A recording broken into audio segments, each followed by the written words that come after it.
Hello, I'm John Rossi, a touring drummer with a love of all things animal. When I'm on the road, I visit as many zoos, aquariums... Hey, wait a minute. What's going on? Hey, what's going on there? Hello? Hello? Hello? We interrupt your regularly scheduled program to bring you Rossifari Zoo news. News you can use from the world of zoos and conservation. Every week, we bring you breaking news and analysis from around the globe, featuring the animals you love and the people who care for them. And here's your anchorman, John Rossi.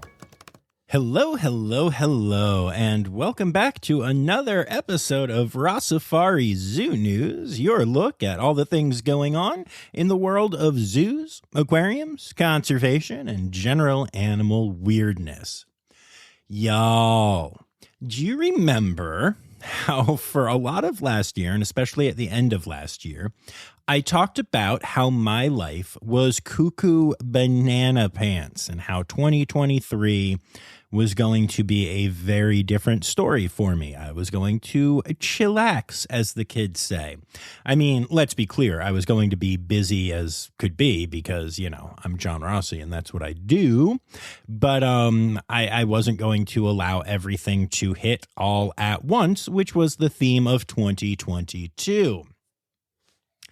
My friends, I made it 1 month until everything hit at once. But it's okay. Don't worry. Don't worry. Don't worry about your buddy, John. I'm okay. Everything's good. And actually things are going to start to calm down here again in a minute. But, you know, I like to update y'all on my life every week. And lately it's been like, one little thing, right? Well, so it is February. And I just purchased a new car. It is a Kia Niro plug-in electric hybrid vehicle, and it's really cool. And this is actually my first time ever buying a new car. I always, have got used cars because they lose so much value when you drive them off the lot and all that jazz. But in the case of the plug-in hybrids right now, they're actually going up in value, and used cars are going for more than new cars, and there's a long wait list for the new ones. But in my case, I got lucky, and one happened to get to the area at the right time. And so, yeah, now I am cruising around town running errands and not wasting gas. So I'm pretty excited about that situation. But actually, there's another situation that I'm also excited about. Y'all, we got a bidet.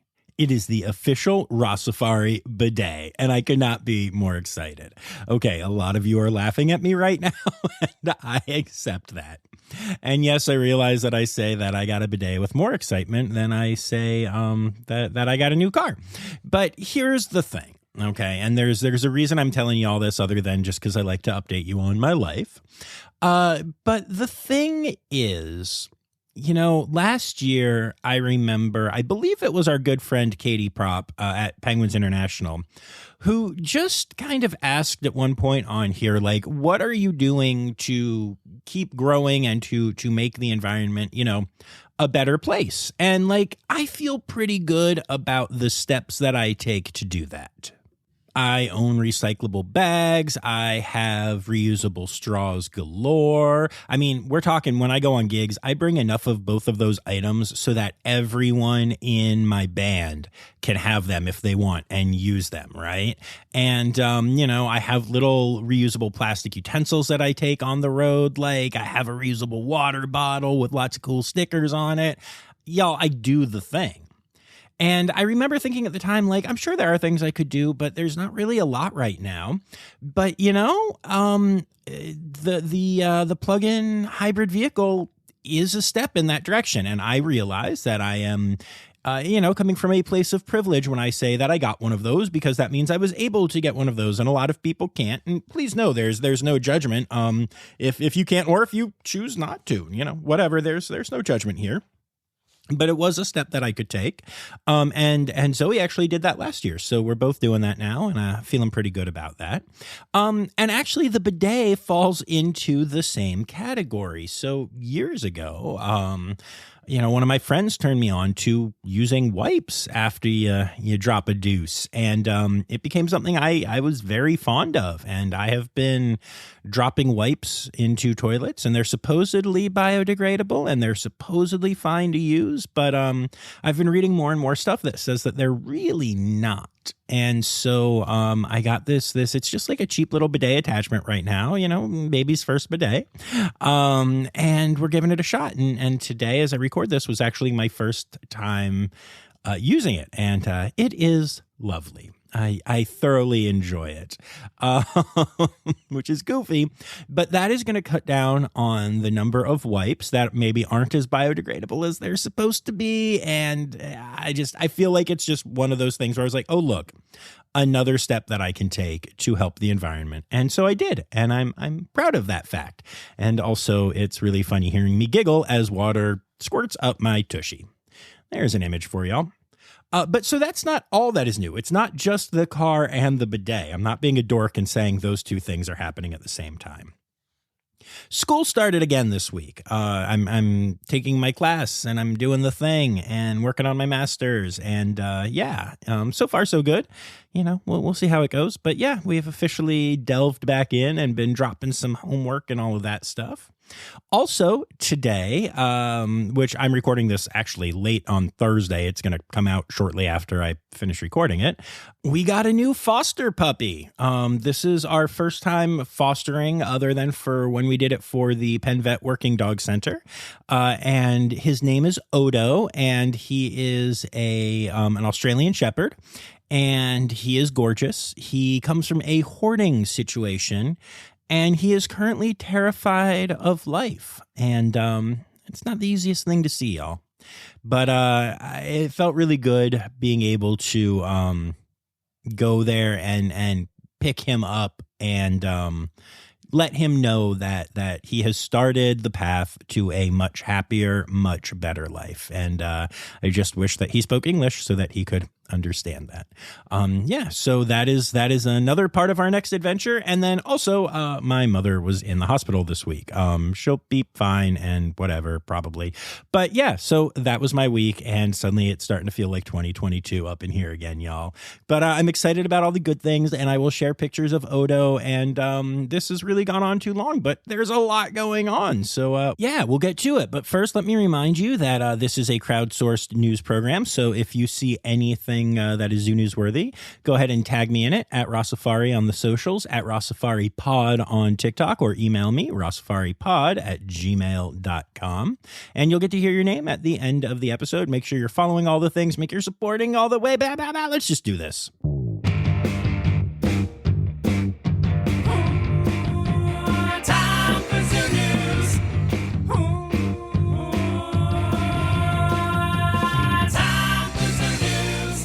All right, so we're going to start it off where you all are probably expecting, which is at the Dallas Zoo. So if you aren't up to date, there have been multiple scary acts of vandalism happening at the Dallas Zoo recently. A monkey exhibit was cut open, though no monkeys got out. A clouded leopard exhibit was cut open, and the clouded leopard did get out, though was safely returned to its habitat. And a friendly reminder, if you're reading things on the press, a clouded leopard is not like a true leopard, and it's a tiny kitty. Everything was fine, but still scary that happened. And then a vulture died of very suspicious circumstances, which has been heartbreaking for the zoo. And now a fourth act of vandalism happened this week when two emperor tamarin monkeys, Bella and Finn, were taken from their exhibit, which was cut open again, and kidnapped. They were gone from the zoo. The zoo, of course, reported it to the Dallas Police Department. They've been working with them on all of this stuff.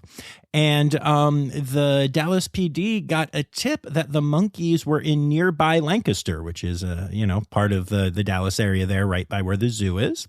And so they went to an abandoned house where they found the two tamarins in a closet.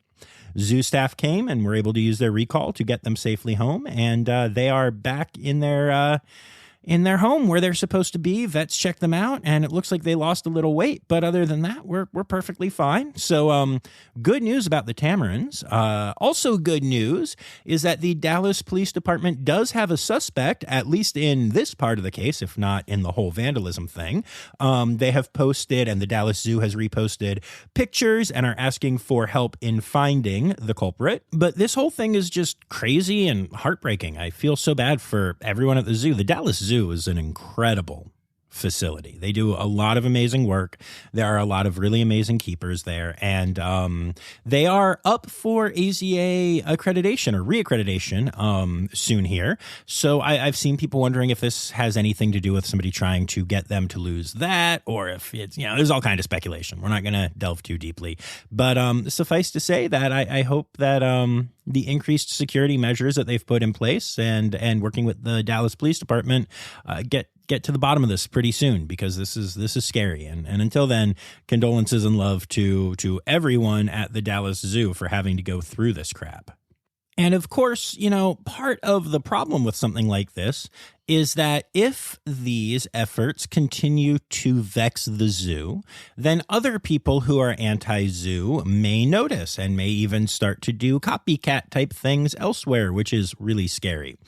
And I can in no way say that that is what happened in the next story I'm going to tell you, but it is kind of hard to miss the connection, which is that a zoo in Broussard, Louisiana, known as Zoosiana, which is a just wonderful name, recently had 12 squirrel monkeys stolen from their habitat in the middle of the night. The zoo was broken into and 12 squirrel monkeys were taken, and at this time, they have not been returned. While it was 12 squirrel monkeys that were actually taken, there were a number of other primate exhibits that were compromised as well. So that's not great, although all other animals are accounted for and appear to have been undisturbed. So yeah, this is just scary to see. Hopefully Zoosiana gets their monkeys back and is able to figure out what the heck's going on there. And I'm just gonna hope that it's a coincidence that those two things happened around the same time, and not that somebody else was like, oh neat, I can go do this too. Scary thought. All right, so I would love to lighten the mood after those two stories, but I actually have another one that I want to do here towards the top because it's an important one. That's going to be a bit of a deep dive, not a whole episode deep dive like we did last week, but I want to talk to you about what happened in September. Yes, September, at the Wild Florida Drive-Through Safari Park and Gator Park in Florida. And the reason this is zoo news in February is that this news is just now coming to light, even though it happened back in September, which is really problematic. And so what happened there is that the staff had to shoot a rhino to death. This was a white rhino, and its name was Huckleberry. And back in September of 2022, the facility announced that they were going to be getting this rhino and started making a really big deal about it. And then they kind of went silent. And basically, the short story is that the rhino got into its enclosure, then got out of its enclosure. And since this is a drive-through safari, that means it was in the main safari area with a bunch of other animals. And it was rampaging and angry. And so to save the life of the other animals in the area, they had to shoot it. They called it humanely euthanizing, but they shot it with big guns 15 times. It's a different definition of humanely euthanizing than I tend to go for. And here's the thing, y'all. I've spent some time on this one. I have seen photos of the body. I have watched the body cam footage of the cop that went the next day and interviewed the people and went and saw the rhino. And y'all, This whole situation is shady AF. So I also was able to get in touch with some former keepers at this facility and talk to them. And y'all, this is just a bad situation. So they got the rhino from an unnamed source, but they even admitted that they were a little concerned by the fact that said unnamed source would not send any pictures of the rhino until right before delivery and did not send any information about the rhino or pictures of their facility or anything like that. And one of the people interviewed actually said that the person selling really seemed to want to move this rhino. So that's not great. They actually admitted under questioning that while it was supposed to be a rhino that had been born in captivity, they really have no way of knowing that, and that they built the enclosure assuming that the rhino had been born in captivity, but that it acted more like a wild rhino straight out of Africa. I would just like to point out that this is an unaccredited zoo, which, not all unaccredited zoos are bad, but I will say that they do not build their exhibits to the same standards as the AZA or ZAA would require for you to house rhinos. If they had, this would not have happened. So after they had to shoot the rhino 15 times with just a variety of rifles that they happened to have on hand and had already pulled out of locks when they first got the rhino there, they then buried it and admitted, again, under questioning, that they buried it because they didn't want it to be seen by helicopters. They also moved it very far away from where they murdered this animal because they planned on opening that day, and they had to go and hide the blood and stuff too, because there were people driving through, because you got to make that almighty dollar. And the whole thing was just so gross. I highly recommend not watching any of this.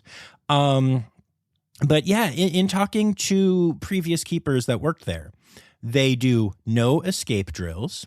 They do not keep tranquilizers on hand. The vet that showed up for the day that the rhino was arriving apparently brought the wrong tranquilizers. They also said under oath that they couldn't tranquilize it because they were worried that it would run into a lake and drown. So I guess shooting it 15 times was a better option than that maybe happening. And also they had said they had all kinds of trucks and other heavy machinery in the main exhibit where this rhino got to. So they could have actually used that to block off the water or whatever. But yeah, they have also, the keepers I was able to connect with also said that they have shot other animals before, including Barbary sheep. And one keeper said that they actually have taken off the heads of some of the animals that they have shot in the past and then mounted them. I don't know that that's true. That is just what I was told, but it's pretty darn gross. And I know what you might be thinking right now. Okay, so why are the keepers there, right? Well, that's a good question, actually. The zoo field is hard to break into, and you have to take your first job, a lot of people feel, where you can get it.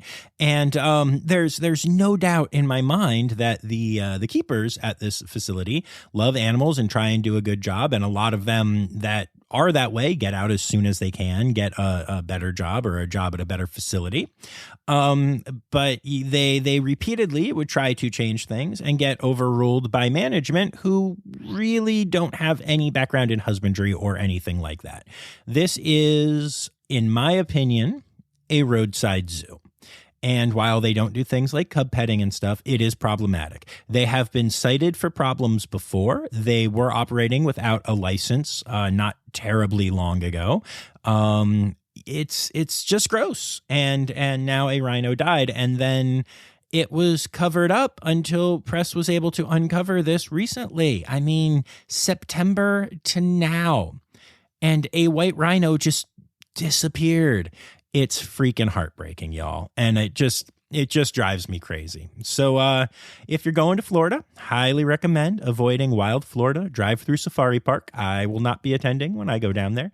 And it's just, it's like I said, not all unaccredited zoos are bad zoos, but one of the reasons there are standards of accreditation is because that way you have a standardized type of exhibit. And this would not have happened.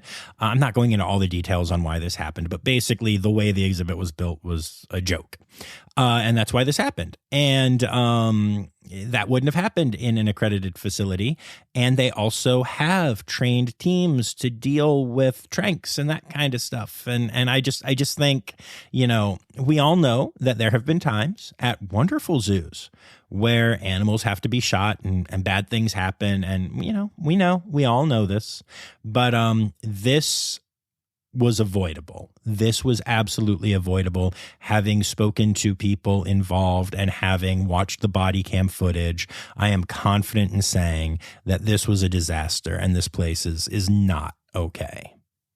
Yeesh. All right. After those three stories, I actually have a couple of animals that we've had to say goodbye to and stuff, but we're going to skip those. We can say goodbye to them next week. And let's have some happy stories.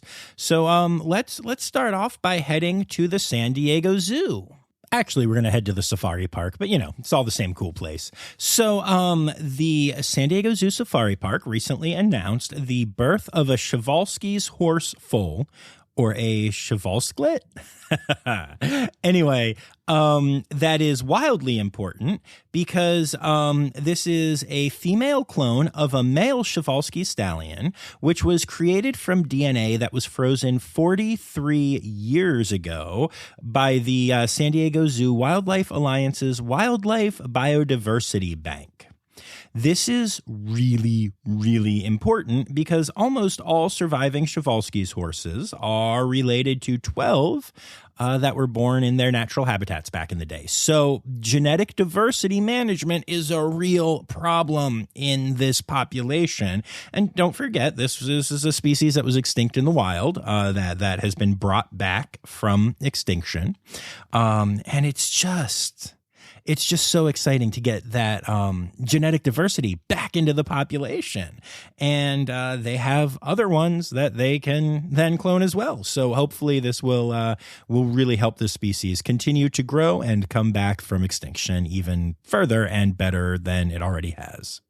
And while we stay in San Diego for a moment, but go to the zoo, our good friend Adira, the red panda, who moved there from Toronto and who you learned all about on an episode 2 years ago on the podcast, recently made some headlines because she was able to climb a tree in her exhibit, which then led to a tree that was out of her exhibit, and she went for quite the climb.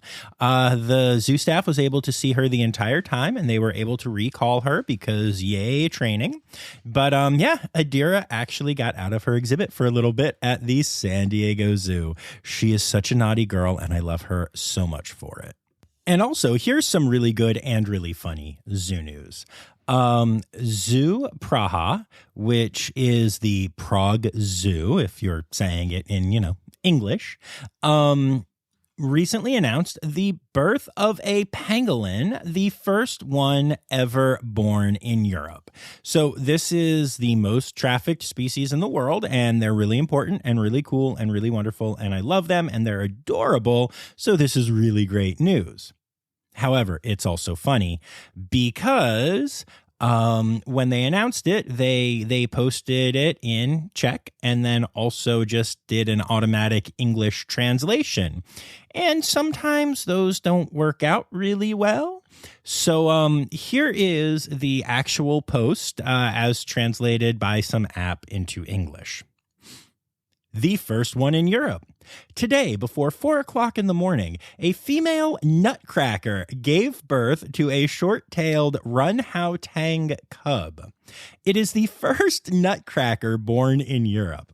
It weighs 135 grams and is most like a spruce cone, which is actually fair.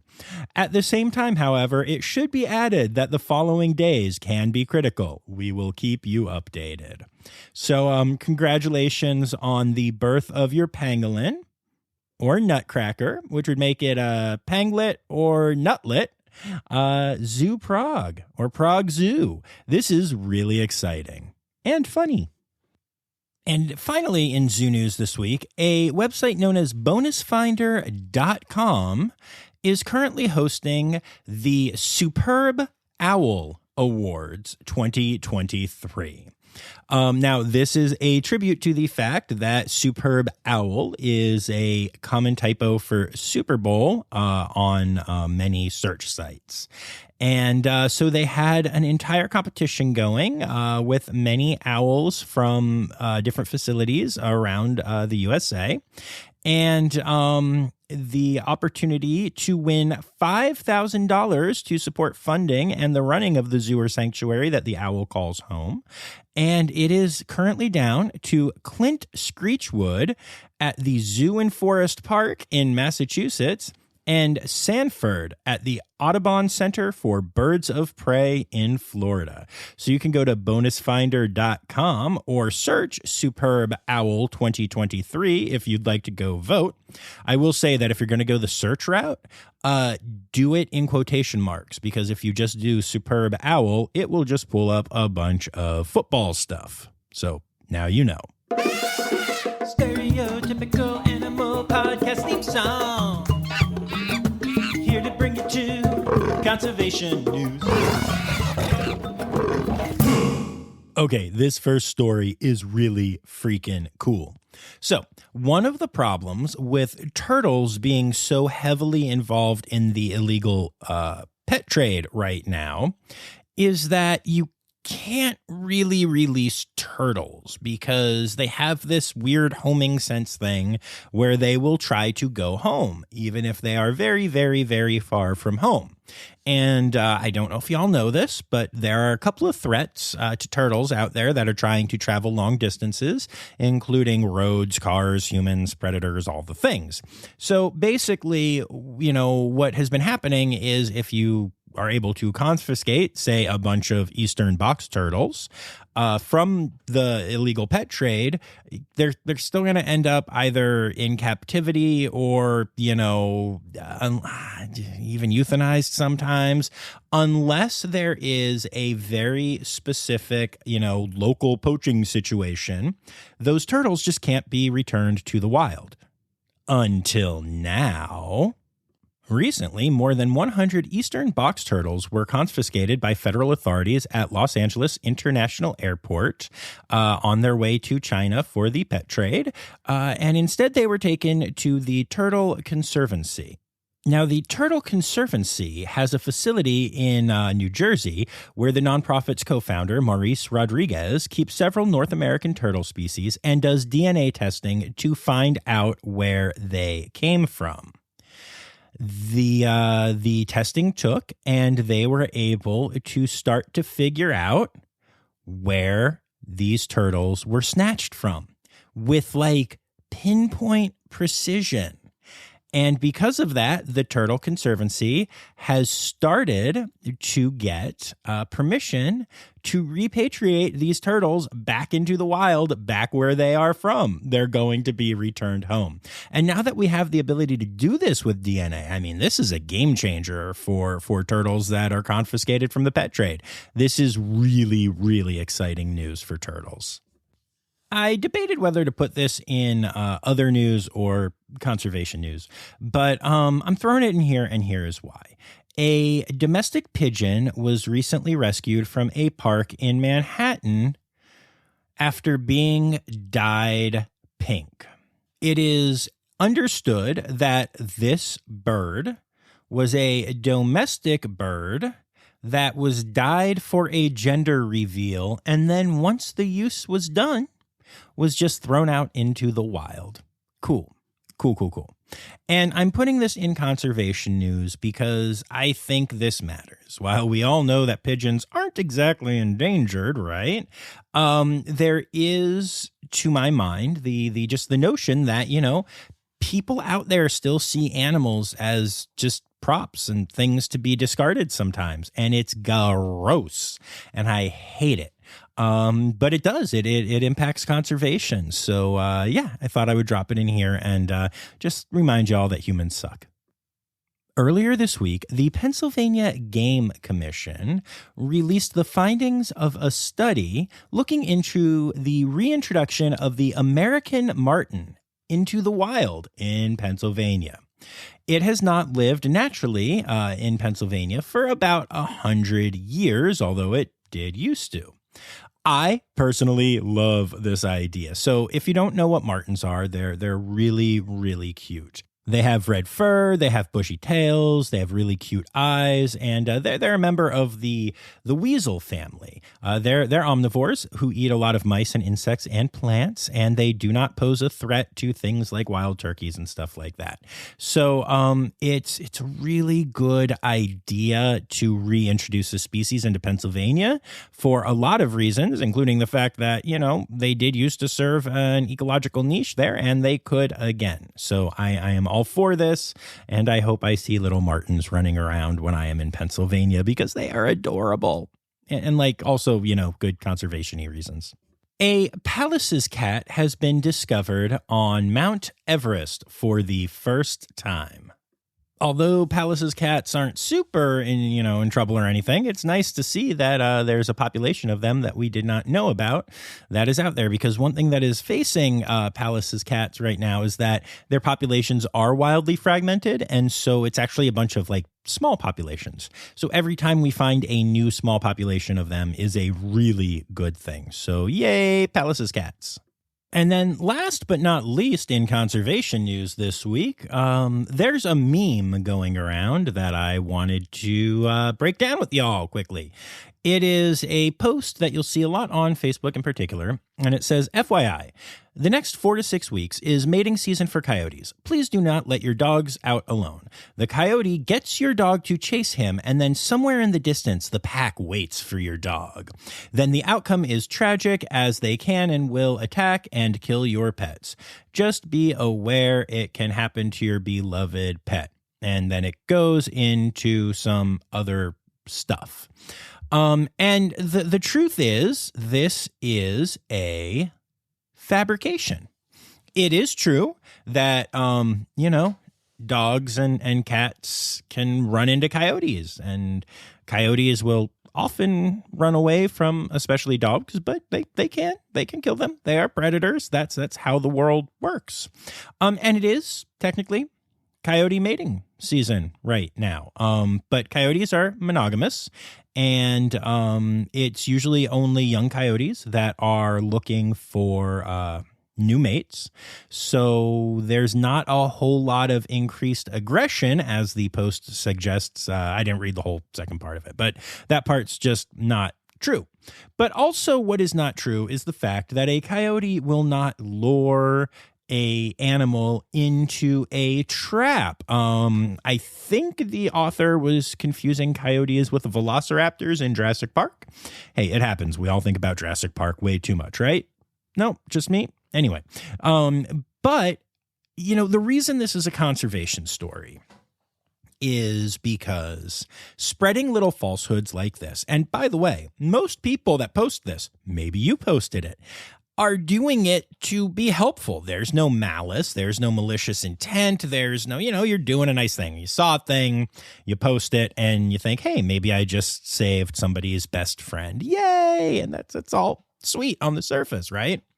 But it gives the impression that coyotes are these sick, twisted, violent hunters that lure poor, sweet little puppies into a trap. And that's just not the case.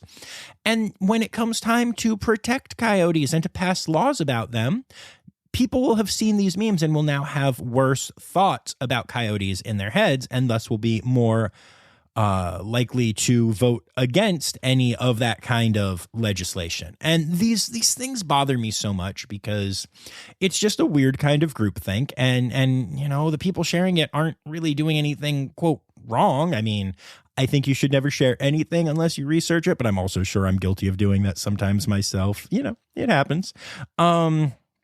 But yeah, so I just think that it's really worth mentioning that stuff like this can have a negative effect. I mean, heck, let's extrapolate further. A lot of people think that coyotes and wolves are the same thing and confuse the two species already. And we all know that the red wolf, which looks a lot like a coyote, I guess, to some people, is struggling with all kinds of problems with reintroduction in North Carolina because people are deathly afraid of wolves.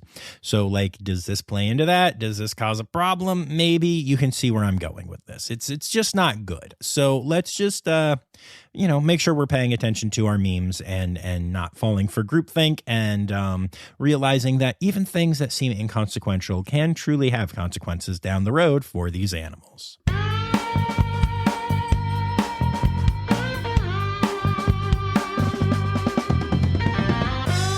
other news, dun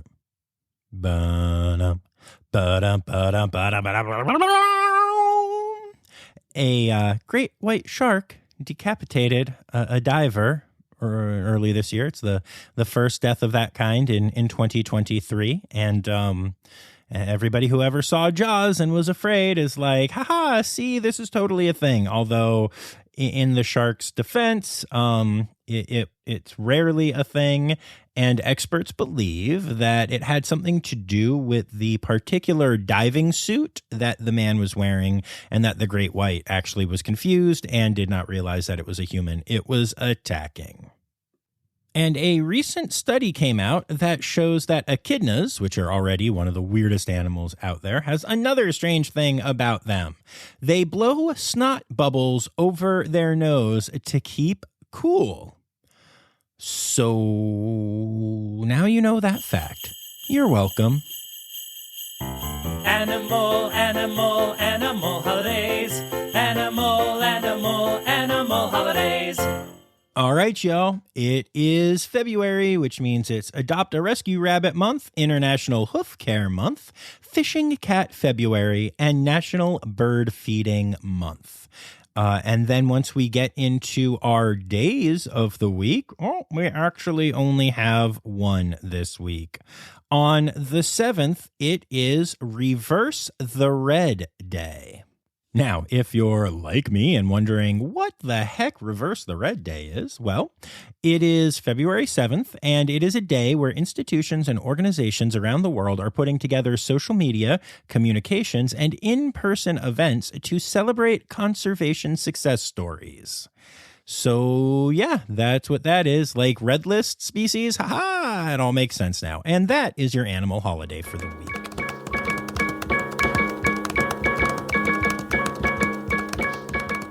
All right, so there you have it, a mini deep dive and a normal episode of Rossifari Zoo News all at once. Yay! I'd like to say yay as well to my Red Panda level patrons, Laura Shank and Kristen Dickey, and remind y'all that you can support the pod for as little as $3 a month by going to patreon.com/Rossifari.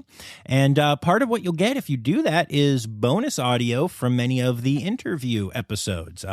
We had a really good bit with Natalie Berry last week, and some other really cool ones coming up. I've been getting a lot of takers on doing this bonus bit lately, and I'm really excited to share those with my patrons, which could be you if you become one of those. I'd also like to say thank you to everybody who contributed a story this week, whether I got to it or not. And don't worry, many are still in the hopper for next week if I didn't get to him. But those people are Anya Keene, Colleen Lenahan, Kim Cooley, Carrie Kirkpatrick, Kevin Williams, Carolyn Zelina, Liz Dunlevy, Tiana Chin, and Ali Milensky. Thank you all so much for contributing to this episode. And last but not least, remember, friends, the words Newsy credits backwards are Steiderk Yiswen. The Rossifari podcast is produced, hosted, and engineered by John Rossi. Editing and fact-checking by John and Dr. Zoe Rossi. Our theme song is Sevens by Nathan Burke, performed by Nathan and John. Interrupting John theme and additional voices by Taylor Isaac Gray. You can reach John directly on Instagram and Facebook at Rossifari or by email at rossifaripod@gmail.com. Rossifari is part of the Daydreamer Media Network. Now, stop listening to me and go visit a zoo.